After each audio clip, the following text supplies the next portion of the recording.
A lot of remodelers I talk to don't have a standard process for pre-qualifying leads.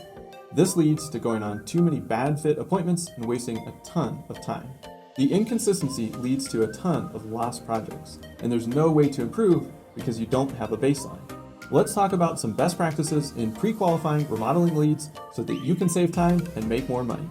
I'm Spencer Powell, CEO at BuilderFunnel. We're on our way to generating $1 billion in revenue for our clients. Hit subscribe to follow along. I was talking to a $7 million remodeling company the other day, and he mentioned that he didn't have a way to define a qualified lead, so they end up going on tons of appointments that are not a fit. He had 2 people in a sales role in addition to himself. Imagine the cost of time between those 3 people going on unnecessary appointments. As owners, we're ideally spending time on $500 per hour, $1,000 per hour, or even $10,000 per hour activities. Using the $1,000 per hour mark, if this business owner was going on just 2 bad fit appointments per month, that's conservatively 4 hours of wasted time in prep. That's nearly $50,000 per year in waste. It's opportunity cost, really. 48 hours that could have been spent moving the business forward. And he had 2 other salespeople. Pre-qualification matters. Little details that are compounded multiple times per day or per week can really add up. So let's start with the phone pre-qualification call. When someone calls in, what's the goal? What's the objective? The ideal outcome is that you book an appointment with a qualified lead, which begs the question, what's a qualified lead? A sales qualified lead, to be exact. If we take a step back, a marketing qualified lead is someone that is interested in your services and they raise their hand for a meeting.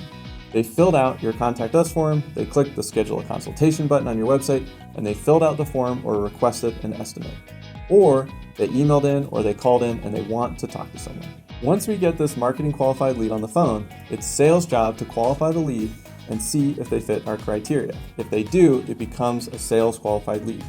Marketing served up the opportunity and sales said, yes, we like these types of leads. It doesn't mean they're a closed deal yet, but it's a good opportunity.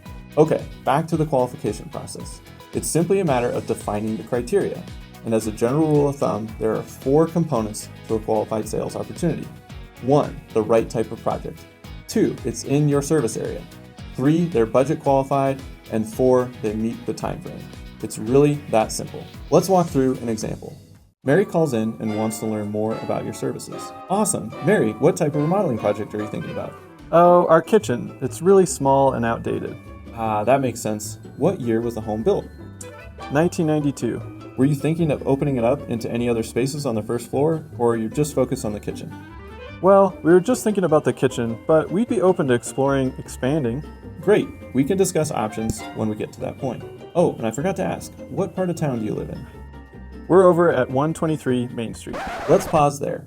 Do you see how with just a few simple questions, we've identified the main project type and possible expansion, and confirmed Mary lives or doesn't live in our service area? If both of these are a green light, we want to uncover the budget before booking the owner or the sales team out on an appointment. And if you hit a red light on either project or area, you can let Mary know, oh, I'm sorry, we actually don't work in that part of town, but I can refer you to a great company that does. Would that be okay with you? Back to the script. Mary had a great project and she's in our service area. Let's get to budget. Mary, I'm curious, have you thought about a budget for this project? No, I honestly don't know what to expect. No problem, that's super common. I can tell you that the smallest kitchen we did last year was $63,000 and the largest was $289,000, with most of them falling in the $80,000 to $130,000 range. Is that about what you were planning for? At this point, Mary will go in a number of directions. 1, yes, we were figuring it would be at least $70,000. Great, you're good to continue with the script and book an appointment.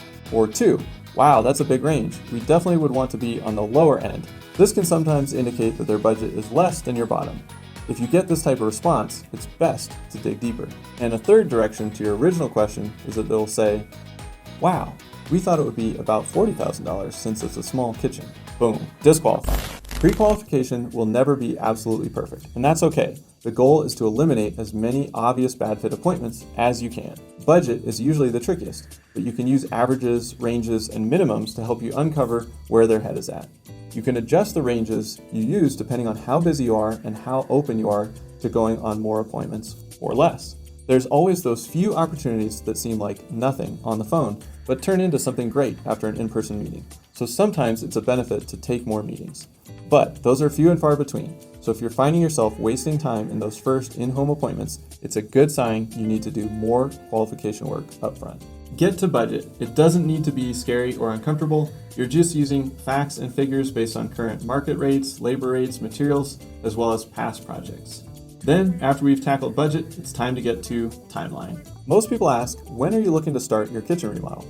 I prefer, when are you hoping to have your project completed?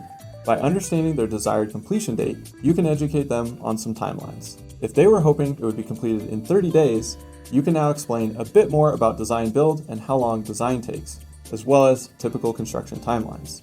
If they were hoping to hit a deadline before a holiday, you might uncover that they actually need to start later and wait for the holidays to be over because it may not be feasible. By asking when they want to be done, it allows you to determine if you can meet their expectations. And if not, you can reset theirs early before they get their hopes up and invest time in an in-person meeting. And when they still schedule the meeting, they know what's realistic going into it. Pre-qualification saves you countless hours in wasted drive time and appointments, but it can also ensure alignment from the start. I hope this video serves you in some way, and if you want to join hundreds of your remodeling peers, apply to Remodeler Growth Community. It's free if you qualify, and there's a link down below. We'll see you next time here on Builder Funnel TV.